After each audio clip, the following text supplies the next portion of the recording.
doors opening and closing on their own, faucets turning on without explanation. These are some terrifying places at night. He wasn't messing around. It was extremely violent. Like the ghost appeared on the mention of his name. They did hear a woman screaming. I was speechless. Like, I didn't want to explore, I just wanted to go. This is just scratching the surface. A woman died. And I used to feel like I was being watched. It was absolutely terrifying. Holy shit, there's something like right here. What the hell is that? There's no other explanation, in my opinion, other than it being a ghost. Enjoy the second installment of Haunted Arizona.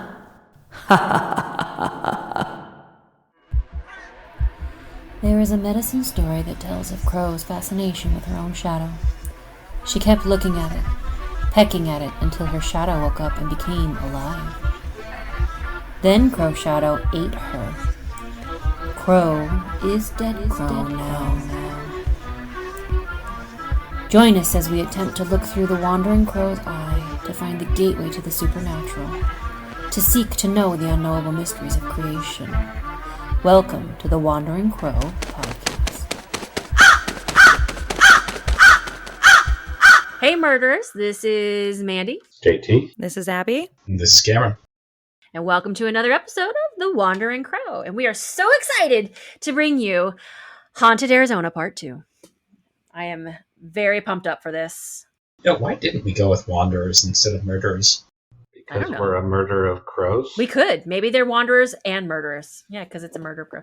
But wanderers sounds kind of nice. Well, the murderers are after the wanderers. That's kind of a given. We could be both. Maybe they can be interchangeable. Okay, so murderers / wanderers. I want to remind you that in season 1, whatever episode it was, the first Haunted Arizona, Cameron told this really amazing story about Ashbrook Wash. And we're going to play it for you right now. I didn't know such thing. So the legend claims that cold spots, ghostly noises, and shadows that follow you can be found in this spot. There is also tales of a young woman who was murdered here. And some people claim you can hear her screams. Well, what's your story? What happened out there? I've had a few friends that reported seeing... So first of all, they've been down there for a little while, right? Okay. They walk around, they use that to smoke because the same reason that the people deal there, people like to hang out there. It's private. It's outside. Mm-hmm. It's something like being out in nature, but you didn't have to go far to do it. And the stoners actually have built a little dugout area with like seats and places to lay down, and like it's got walls and stuff so you can sort of hide out inside of the wash. And so they were hiding out in there, and they did actually hear a woman. They did hear a woman screaming. I had no idea that was a thing. Oh my God. And so they heard the woman screaming. They went over to investigate because that's too far. That's not just casual business in the night. That's right. That's someone we should do something. Yeah, someone's hurt. Yeah. So they went out and they looked around. They didn't see anything. What? They looked around some more. They saw what looked like just a man in the shadows, and he sort of walked into the darkness and disappeared. They didn't see a woman. And they never saw any trace of the man.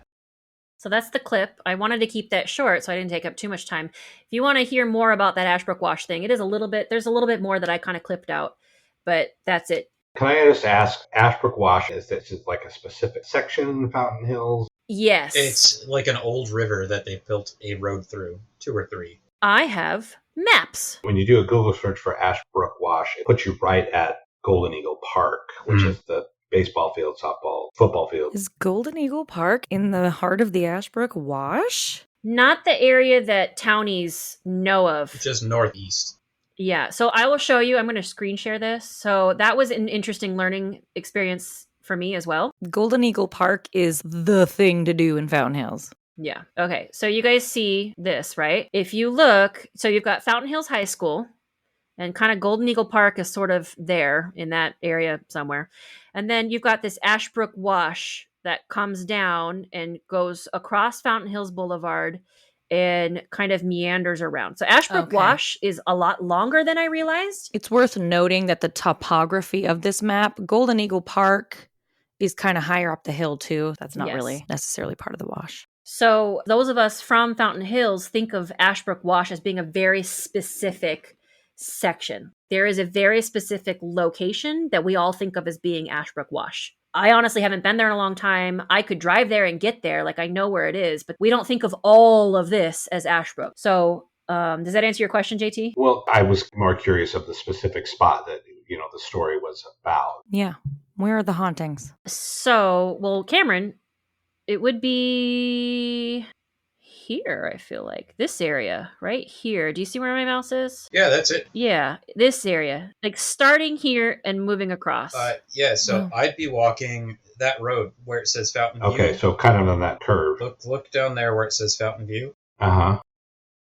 Go Yeah. up north, and I'd be walking home right there. That's where I'd feel like people were watching me. Okay. Right there where Curse is right now. That's where the stoners hung out and actually built like a little stoner hangout. And that's the location I remember as being talked about as being haunted when I was in high school. Is that particular part. Yeah, they built a little hangout there. On Fountain Hills Boulevard, north of Palisades. Yes. North of the intersection, Palisades and Fountain Hills Boulevard. Okay. Okay.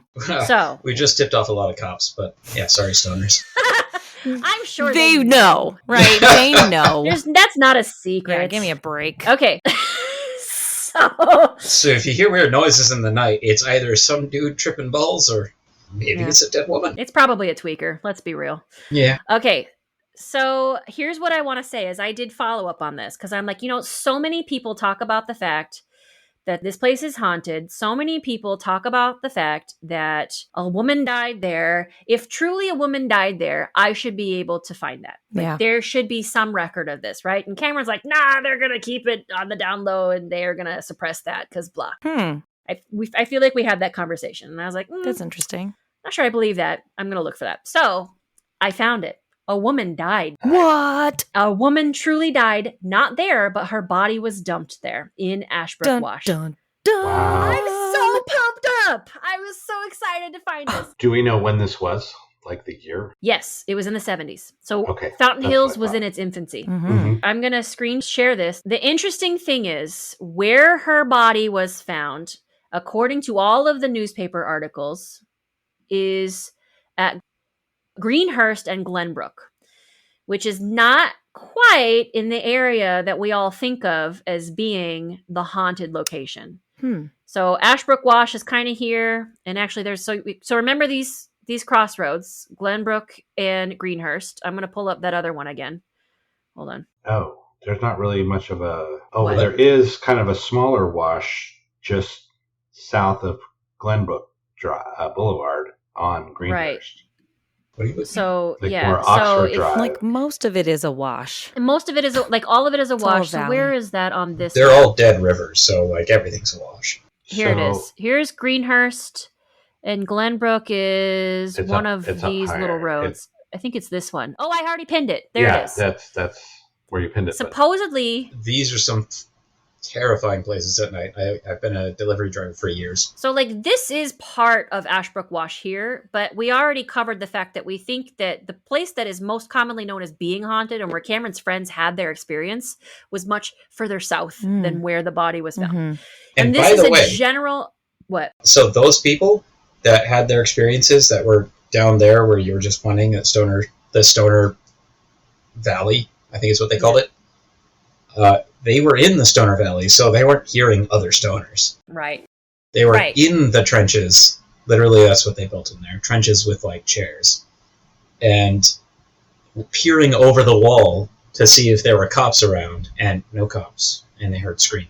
And Yeah. they weren't sure what the hell was going on. So this is where this pin is where the newspaper articles claimed her body was found. They said it was in an undeveloped area of Fountain Hills in the vicinity of Greenhurst and Glenbrook. And they said it was like within walking distance of this liquor store, which I guess was there even back then. The thing to know, though, is in the newspaper articles, I did keep finding mistakes. I did keep finding inconsistencies regarding what her age was, regarding some like names, regarding some details. Like they just sort of printed whatever, and it doesn't seem like they were necessarily super concerned with 100% accuracy. So I do think that they picked a place on the map where they could find some crossroads and said she was like her body was dumped around here. I feel like it would be more in the wash that was kind of just south of that. I connects think to so the too. Ashbrook Wash. There are multiple articles about this. So her name was Carmen Cannon. She was 32 years old. She was the breadwinner. She actually worked for a thing called the Arizona Enlightenment Center. So she was a spiritualist. Wow. Actually, at the time, it was called the Association of Research and Enlightenment, which is, I actually went down a deep rabbit hole about this. It's an organization founded by Edgar Cayce, who was a psychic medium, and they believed in helping people reach higher levels of consciousness and vibration. And they worked with psychics a lot, and it was like a whole thing. And she made a lot of money doing this. In fact, her husband was a house husband. His name was Ronald James Cannon. He was also 32, and he did not work. She was the breadwinner. The house was hers. The income was hers, and he was basically mooching off of her. So she and Ron, this is all something that can be found in the old archive newspapers. She and Ron had been having some issues in their marriage. At the time of her death, their marriage was an open marriage. And this was in the 70s. So she had boyfriends and he was allowed to have girlfriends. There was a lot of stuff going on between them. And they were sort of pulling apart. They said on the day that she disappeared, she had left a note for her husband demanding that he move out. They quote this in the newspaper. She was his meal ticket, and he couldn't tolerate that his meal ticket was kicking him out. Wow, 1970s flavor. Beta energy, no cap, skill issue. On God. Solid work. Nice. I'm learning. Okay, so she missing for a couple of days, and he calls the police at some point, was like, hey, my wife is missing. And then he lied to them about certain details about where he was and what she had done. And so they immediately knew that there were inconsistencies. He was already suspect number one. Eventually they found her, and what they determined was he'd actually beat her to death and left her mutilated body in the desert. So he actually beat the crap out of her because he was so angry. She wanted this divorce, and he was so used to the lifestyle she provided. Then he took her out to the middle of the desert, as far out as he could figure, and drove off the beaten path, like drove off the road and into the desert and dumped her out there and then drove away. Right. And we have to recall that at the time it was not developed. It was just a desert. Right. It looks nothing like what it looks like now. And even at the time we were in high school there, it was not nearly as developed as it is now. Mm-hmm. It doesn't look the same. There's been a lot of development really fast. So at the time this happened, there was a whole lot of nothing out there. So when they say her body was found in the desert, in the vicinity of Greenhurst and Glenbrook, that could be literally anything. Right. Honestly, it depends on how far out he dragged her. Yeah. It depends on how much effort he put into it.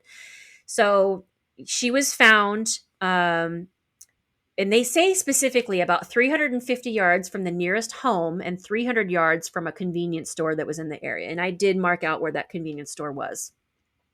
She suffered 2 skull fractures and her throat had been cut. So he wasn't messing around. He was extremely violent. He had lied to investigators about certain details, and in interviews, he knew things that only the murderer could have known. So they were able to pin the murder on him pretty definitively because he actually hung himself. Like he was talking about shit that only the murderer could have known. Mm. He had tried to blame it on the men she was socializing with outside of their marriage, but he was found guilty of manslaughter and sentenced to 50 years in prison. This was in the 70s. I feel like this was 1976, 1973, hangs around but in my brain. But he hung himself, you said? No. I meant physically, not literally. Okay. Metaphorically. Got it. Metaphorically, he hung himself with investigators because he basically... He was trying to be too smart, and he gave away too much information that proved that he was responsible. Mm-hmm. Wow. And I feel like there were some articles, because they did talk about what she did for a living, and I was able to find out there were several of her psychic friends who were telling police, like, look, she's dead. Like, we already know, we've been in contact with her. She's gone. And we're trying to help locate her body because they knew that something bad had happened to her, which I think is really interesting that happened.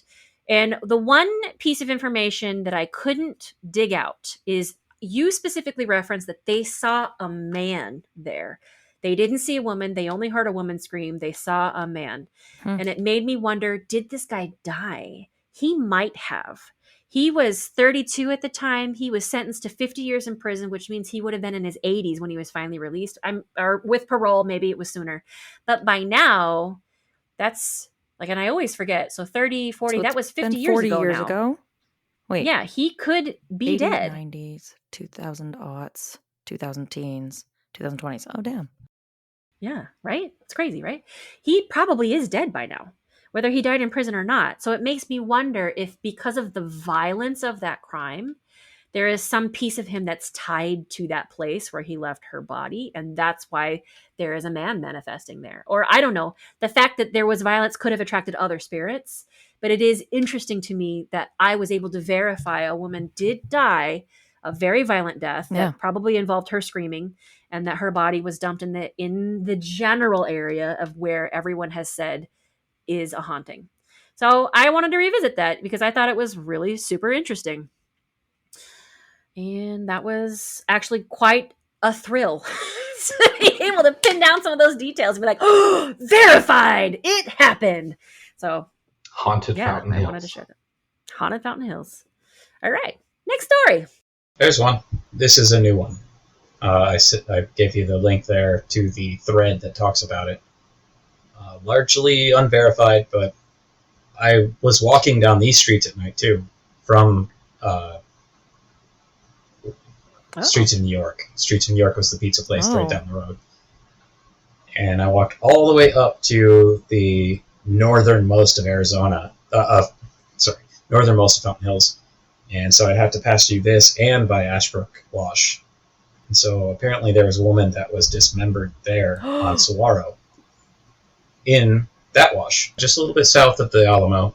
And I used to feel like I was being washed there. Isn't that the one that is pretty close to King Street too? Like, yep. Okay, yeah, I know which one that is. It's really it's cold. King Street is just a little bit further south. Okay. There was a young girl who had been kidnapped and was found murdered and dismembered in a house on Saguaro Boulevard. Passerbys and residents have reported seeing the terrified apparition of a young girl, along with hearing her cries and screams for help. That's sad. So I don't know about all of this, but walking up that road, I definitely felt like I was being watched, and I felt very off ease there. Like, I didn't want to explore, I just wanted to go home. So I just kept my head down. Crazy. Do you want maybe Abby to read this story that you found? The ghost on the Saguaro Boulevard? Yeah, dyslexia. The events took place on the year 2019 while I lived in Fountain Hills. My boyfriend and I shared a house toward the center of town. We just purchased a 2019 brand new car that is loaded with all the newest safety features and technology out there on the market to date. One day, while I was driving the car north on Saguaro, approaching the fountain on the right, and just before the bend in the road and the sizable dip down, the car picked up what it was showing as a human in front of the car, suddenly out of nowhere. Oh, this is that technology where it warns you on the little screen if you're about to hit a person, and it'll show you people where it believes people are perceived to be on its sensors. Damn. The car was traveling at about 35 miles per hour, and the outline of the figure seemed to just appear out of thin air. And just as quickly as it came, it was gone. And the alerts all stopped. Sort of like I just drove right through it. Now, I've driven the car down this street many times before, and since. And it's never picked up on anything.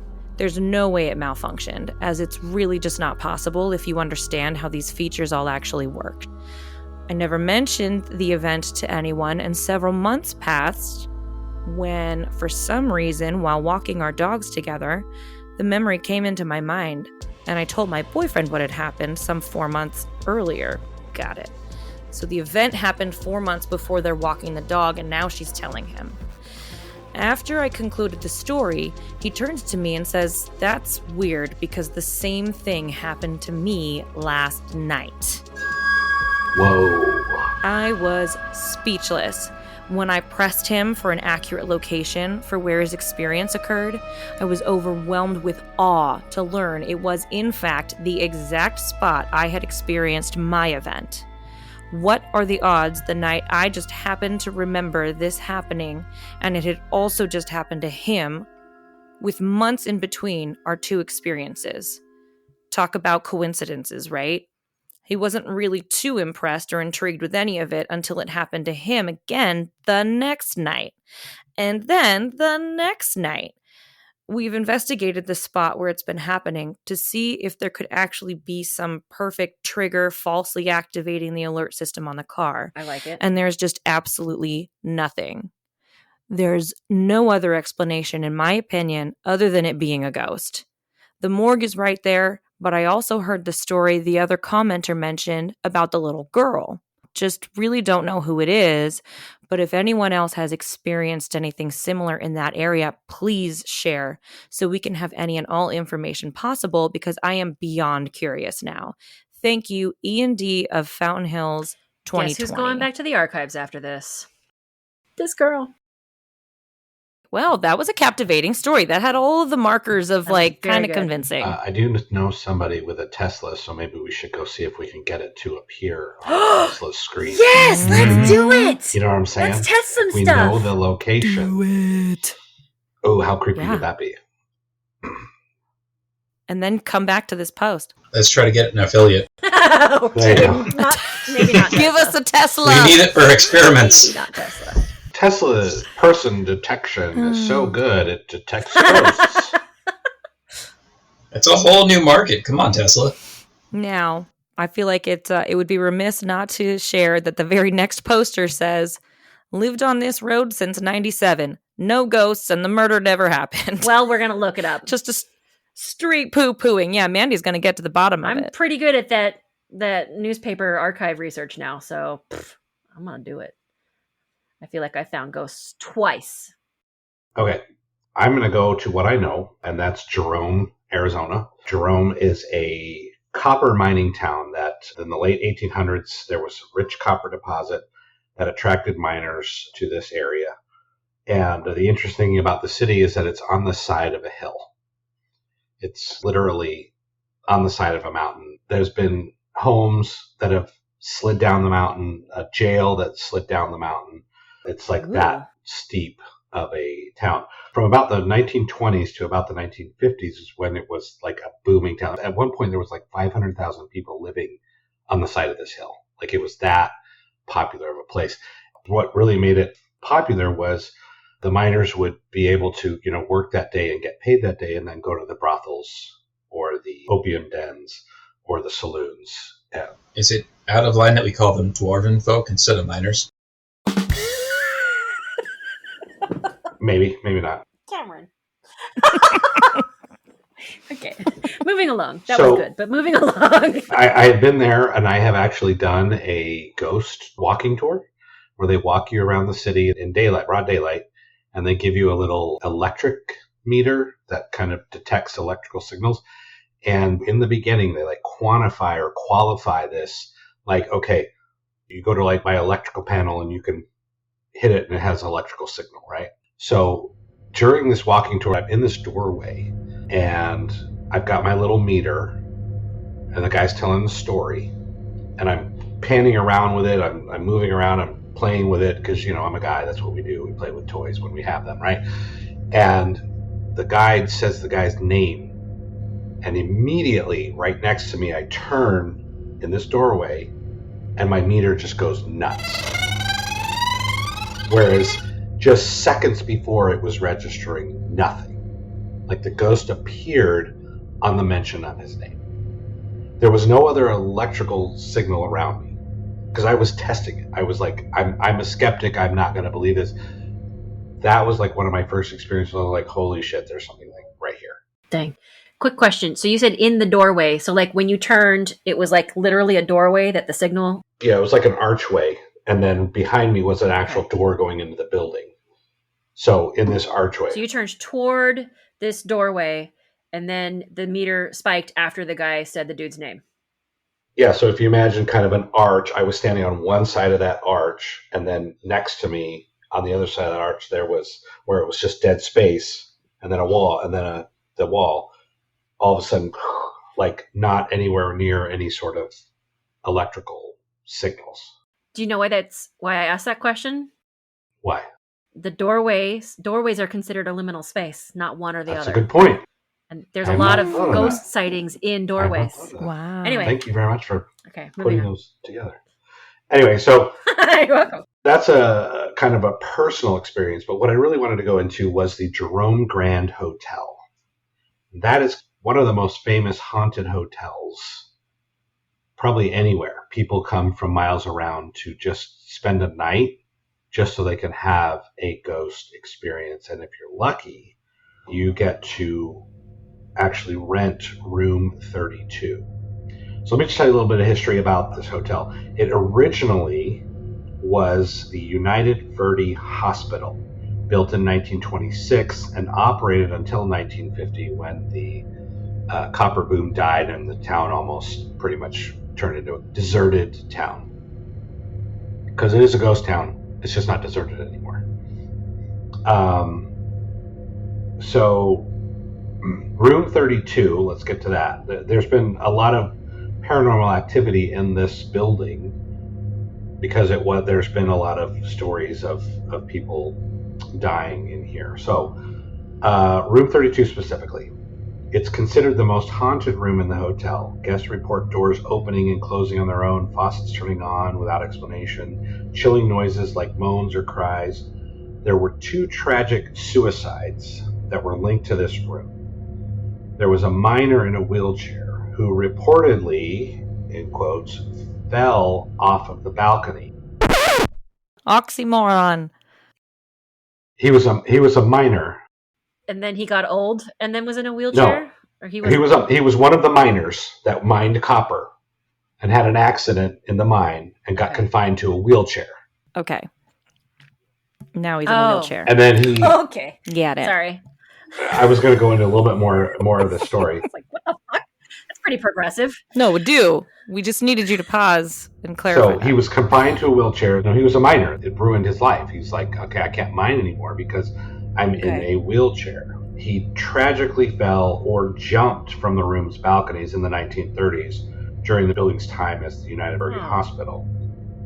And then in 1980, after I think it had become a hotel at this point, in that very same room, there was a businessman who shot himself and died in that room. There's a lot of people that go into this room and they feel the heaviness, the despair in this room because there was these violent, gruesome suicides that happened in these rooms.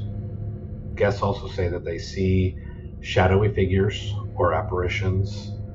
A common sighting is a tall, indistinct male figure standing at the foot of the bed or near the balcony, sometimes vanishing when approached. One guest reported walking to see a man in old-fashioned clothing staring from the corner only for the figure to dissolve into thin air. And these sightings are sometimes accompanied by orbs or mists captured in photographs, particularly near the balcony door. Whoa. This is just scratching the surface of what goes on in this town, because there was so much that goes on, so many stories, so many things, because there were brothels all over the place.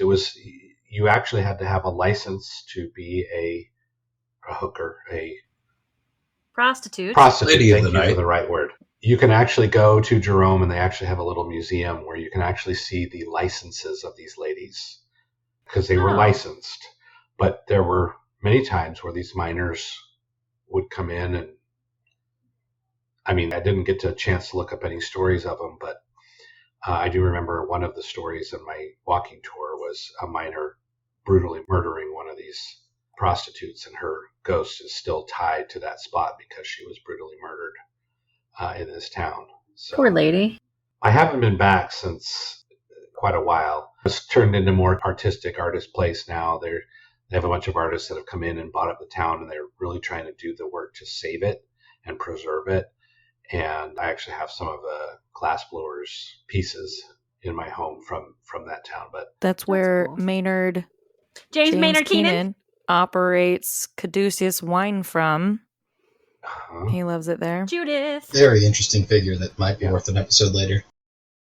Caduceus? Oh. Maynard. Okay, so I want to go back real quick and talk a little bit more about the miner in the wheelchair. The identity of this miner still remains undocumented in public records, and he was allegedly a patient recovering from a mining accident, which was a common occurrence in Jerome.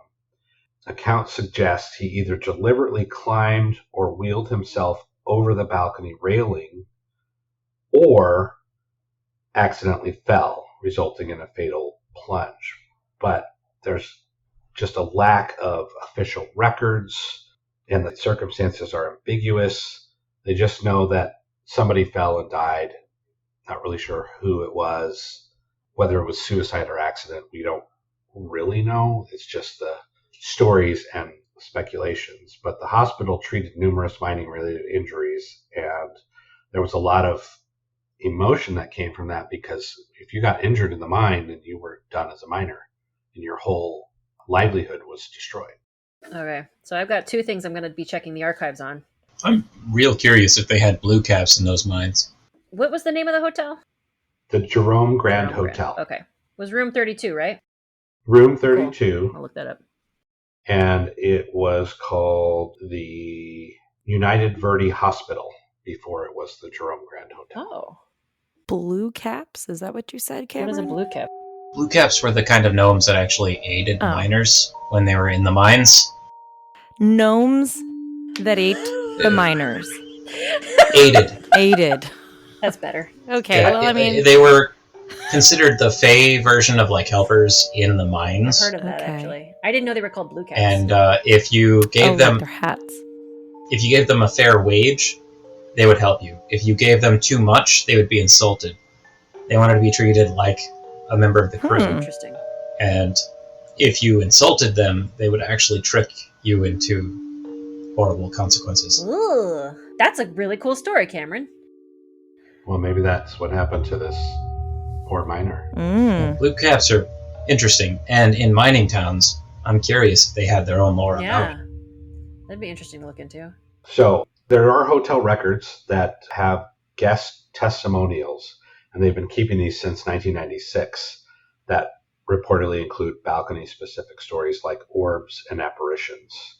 However, of course, they're anecdotal and not independently verified. But there also is quite a bit of ghost hunting information, probably from different ghost hunters, that I didn't get a chance to research.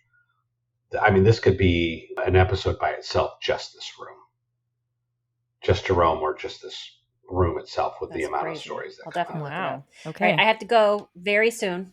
So I'm just going to tell this last story, and then I got to bail. So I work in a hospice facility, and one night was especially spooky. Things don't tend to go spooky on my shift, so this was the most activity that I had ever experienced while at work. We had a patient at the time in room 1 who, he was pretty young. He was around 31 years old, and he had cancer. He was in a lot of pain, and by now he had been there for about a month, and he just didn't know how to leave his body and go home. He just wasn't sure how. And his family was with him all the time. His mom did pretty much everything for him, so we didn't have to go into the room too much except to check on them. And one night in January, I go into work, and he's there. He still hadn't left yet. And so we're still caring for him, and we had gotten a new patient earlier that day. I work night shift. And this patient was also very young, in her early 30s. And she had cystic fibrosis, so she knows all about suffering her whole life and pain.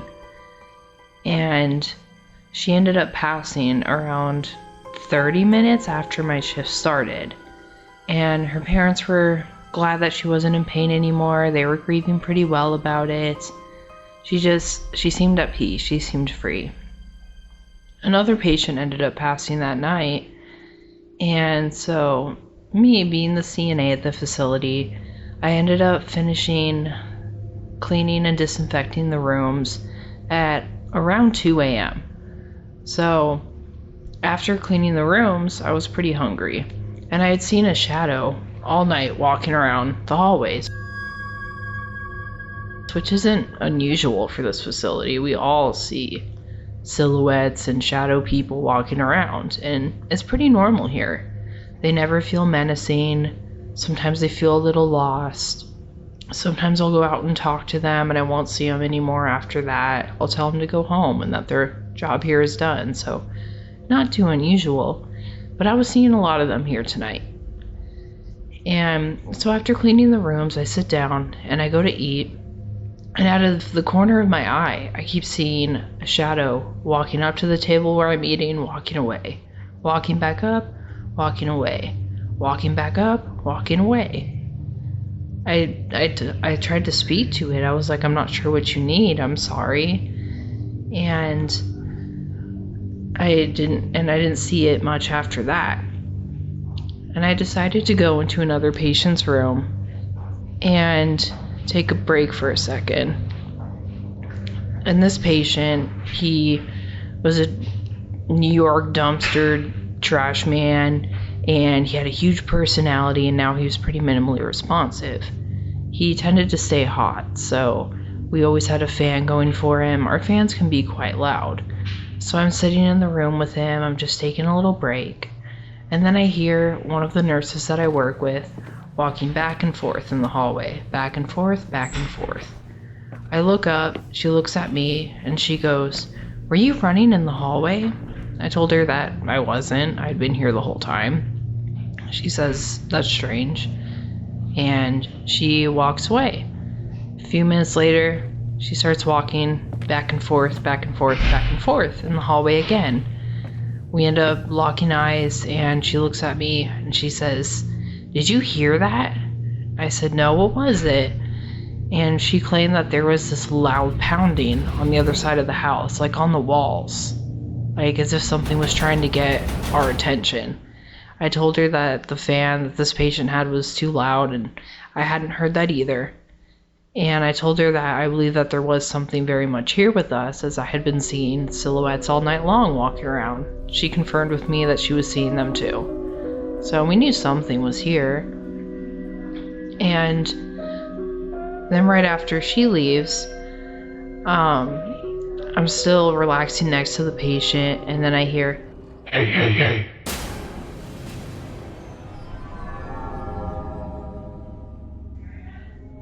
So then I get up from the chair. I'm like, okay, strange. Alright, I guess I'll get up now. So I get up, I go into the kitchen, and I grab a donut. I walk into the nurse's station to socialize a little, and it seemed as soon as I went into the nurse's station, the call light went off, and it was for room 1. That room's call light never goes off. I put down the donut pretty quickly, and I ran to that room. And lo and behold, it's around 3:30 a.m. now, and I immediately see the young cancer patient's mother crying over him. He had done it. He had gone home. It was almost as if whatever was walking around the facility that night, which I think might have been that young female patient, helping him find the way and getting his attention, stayed and helped him get through it, so that way he could go home and be released from his earthly body too. Towards the end of the shift, we had another patient who was quite alert and oriented when she was awake, but she had moments of confusion. And towards the end of my shift, she wakes up and I'm talking to her, and I tell her that she slept really good throughout the night. And she said, yeah, I would have slept even better if that man wouldn't have been banging on the walls. I looked at her in disbelief. I was like, what did you say? And she said, there's a man. He was banging on the walls. And I asked her, I said, that didn't last very long, did it? She said, no, it didn't. I asked her if she had seen the man. She said that she hadn't. But the air of the night, it felt pretty light. And I'm happy that both of those souls got to find their way home. And it's always an honor to experience it. Okay. Wow. So, right? Wow. And I confirmed with my ex-partner, she's now retired, who was with at that time, that this did happen. Like the other nurse was able to tell me her side of the experience. And so like with the shadow and the walking up and down the stairs, and her words were, yeah, there was a lot of activity that night. Something really was going on. Now that you mention it. I was like, oh. I love the nonchalance. Yeah, that's just how it is in that house. So here's the thing, though. So there is some background noise because I asked her to record this right before shift change one day, like a few weeks back. So you can hear like doors opening and closing and stuff because I'm doing patient care. So like stuff is happening. So some of the background noise, super explainable. But as I was editing this to make it spooky and fun, caught something. And I was like, what the hell is that? So this is at like minute 246. And I didn't see it. Okay, I'm going to play it again. I thought that was one of your edits. No. Sorry. And I didn't see it. Whoa. Okay, so that's the normal version. So then I isolated it and turned the volume up and put it on a loop.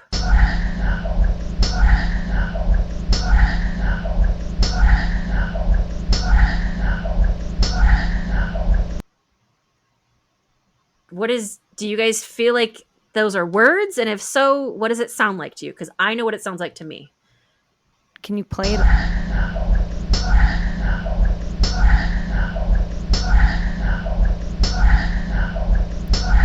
Where's the apple? To be honest, it sounds like a respiratory machine. Oh, where's Apple?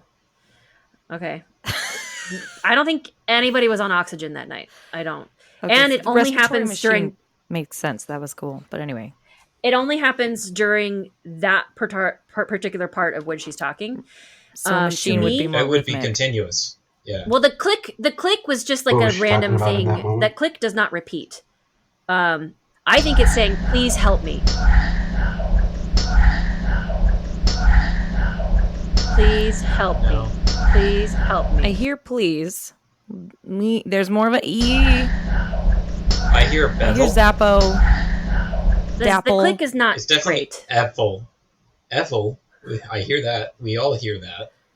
We all hear Ethel? Bevel. I don't hear help me. Oh, the click? Zapple. No. The last word that seems to be spoken is bevel, Bevel? Oh. zapple, or... To me, it sounds like 3 words, but you guys are saying it sounds like maybe 2 words? Please bevel? Yeah. I can't tell. Yeah. I agree that it sounds like whispering. It's something. So I was like, hold the phone. Because we did have a patient who was kind of shouting out a little bit. And I was like, but that doesn't sound like her. And also, she was a lot louder. So, like, it was weird how quiet it was and how whispery it was. Like somebody whispering over her shoulder. Yes. Either whispering. So I sent it. Go ahead. Well, I was going to say either whispering or it almost also has the sound of far away screaming. But before you isolated it, it sounded more like whispering in the room with her. JT, you're so quiet. What's going on in your head? It's kind of creepy. Well, yeah. I really couldn't make out what it was saying, per se, but it definitely didn't sound like any sort of machine. It sounded like something whispering to me. Yeah. Couldn't make it out, though, but... I sent it to her. And I was like, dude, I think I caught an EVP. I was like, and then I was like, well, but wait a minute. There was a patient shouting that day. Do you think it could be the patient? So I sent it to her and she said, well, being that this patient didn't screech like a reptile, that's pretty weird. Good catch. And then she, And then she was like complimenting me on What how good are it you sounded. doing things over there, Cameron? Can you not hear me? What's happening? Like a little bit. Not well. But are you doing Not weird well. gurgly sounds and stuff? No. Oh, to like sound like a reptile? I was saying maybe he's saying Christ help us. Oh, maybe. Oh. That's possible. It sounded like please help me to me, and it made me have goosebumps when I listened to it. Like, oh my God. That's crazy. Because there was a patient, she didn't sound like that. She had a different voice. Like, so I don't know. I cannot say with certainty that it wasn't that patient, but I did make an effort to check with another human who remembers what she sounded like, who does confirm she doesn't think that sounded like that patient either. So I don't know, but that was pretty crazy that not only did this story happen, but as she's recording the story in the place where the story happened, we have this crazy thing. I think it's an EVP. JT had a good question, and sorry. that is, what was she saying right at that moment when the whisper happened? Oh. Is it possible the whisper is relevant to what she was saying? She was talking about she tried to reach out to the shadow and ask it what it needed. Oh. JT! Wow. Oh, God. Good call, JT. Hold on. It was at like What? 2 minutes, 46 seconds. Hold on. And then I gotta go. So I work in a hospice facility, and one night was especially. I'll tell him to go home. I tried to speak to it. I was like, I'm not sure what you need. I'm sorry. And there it is. It just I happened. didn't see sounds it almost much after longer. that. And I just too far. And so after cleaning the rooms, I sit down, walking back up, walking away, walking back up, walking away. I tried to speak to it. I was like, I'm not sure what you need. I'm sorry. And it happens twice. I didn't see it much after that.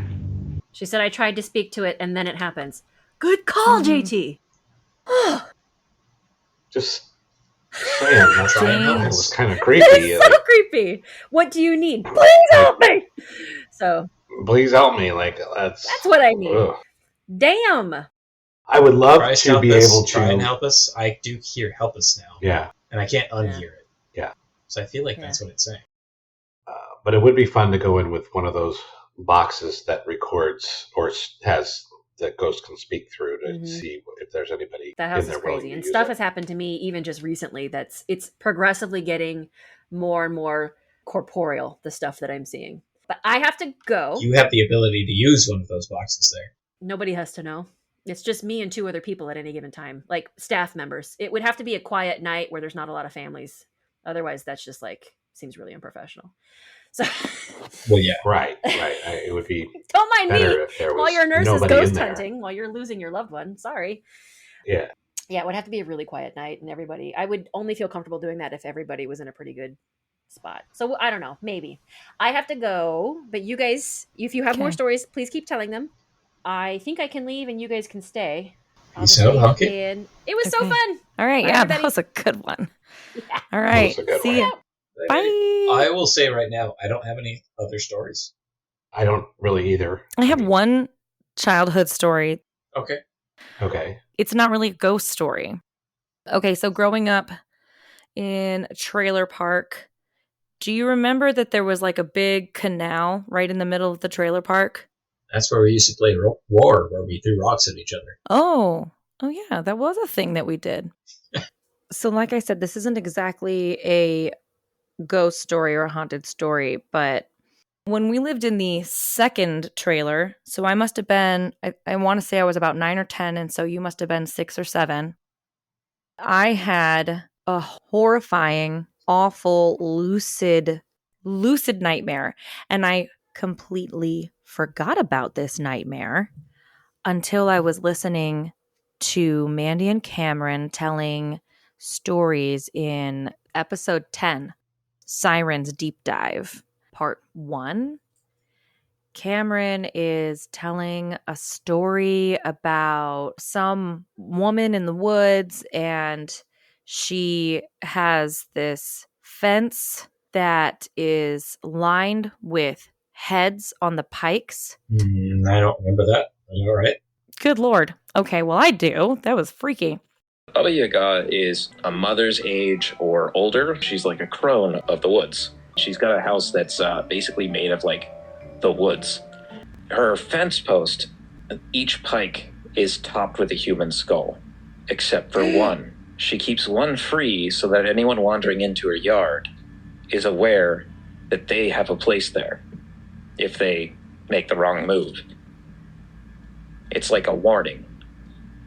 There's still room for you. Okay, so that's it. Chopped all to pieces. That was really weird. I made the connection with this canal and this lucid nightmare that I had at the age of 9 or 10. It's the middle of the night, and I'm at the playground, and I wander over to the wash. And I'm standing in the wash suddenly. And inside of it are all of these pikes with human heads on them. The flesh and all, at my eye level, as far as the eye could see. I remember almost being frozen in fear. It was absolutely terrifying when your heart falls down into your stomach. I remember scrambling out of the wash in the dream, and there are dismembered body parts everywhere around me. Just everywhere around me, there's just all this death and all of these body parts in the freaking playground. Now, as I recall, they're adults. They were all strangers, but that didn't detract from the terror at all. You weren't one of them. But for whatever reason, I sprung awake, and the first thing I had to do was go check on you and make sure that you were alive and in one piece. I just had to check on you. Anyway, that horrified me. It was so lucid. It was so clear. And I just had to get out of bed and make sure you were in one piece. And then all the doors were locked and everything was okay. And everybody else then was still alive. Was this after that night where I was riding my bike and I came home frantic? Because I came home after it was a little bit dark. I saw shadow people fucking everywhere. And I was freaked out. Did we live in that trailer? Yeah. Same trailer. Could be, because we only lived there for like a year. And I came home and I was freaked the fuck out because I kept seeing shadow people my entire way back. I was definitely awake. Solidly awake. And I don't know, because just like this is the first time you're hearing my dream story. I don't know of that shadow person story. Did you tell any of us? Because I don't remember. Yes, I was freaking out. It was like I saw shadows everywhere, and they were. And all of course, moving. at that age, we wouldn't have known what shadow people were, so I'm sure you weren't. No, I said the shadows were moving. Yeah, we'd been like, okay. Yeah, and you probably didn't take me seriously. Snot-nosed kid. Yeah, I'm sure they were just like, whatever, dude. It's just shadows, just your mind playing tricks on you. And you were, Cameron, you were what, like 7 or 8? I was like 5 to 6.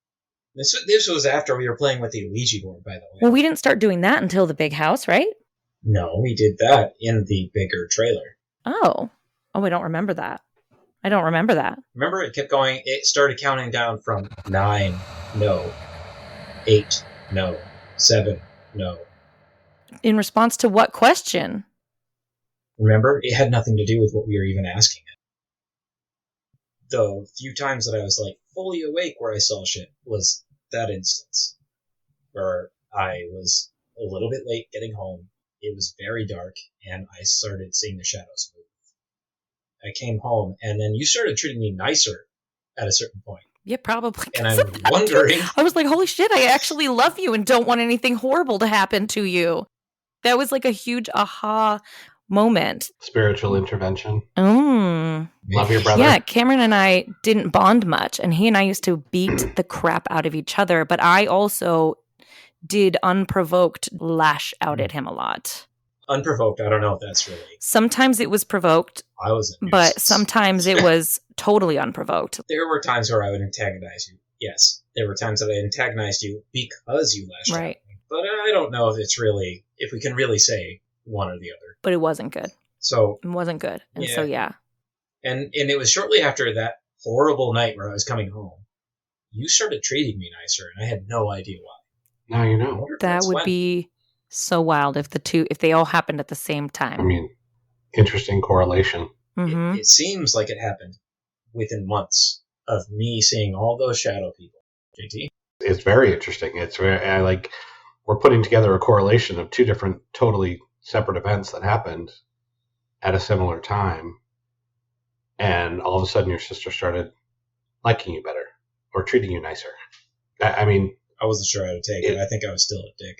But... Well, I don't have anything to say about that. Yeah. I wasn't there. Just is what it is. JT, why was I an asshole as a child? I'm just kidding. Yeah.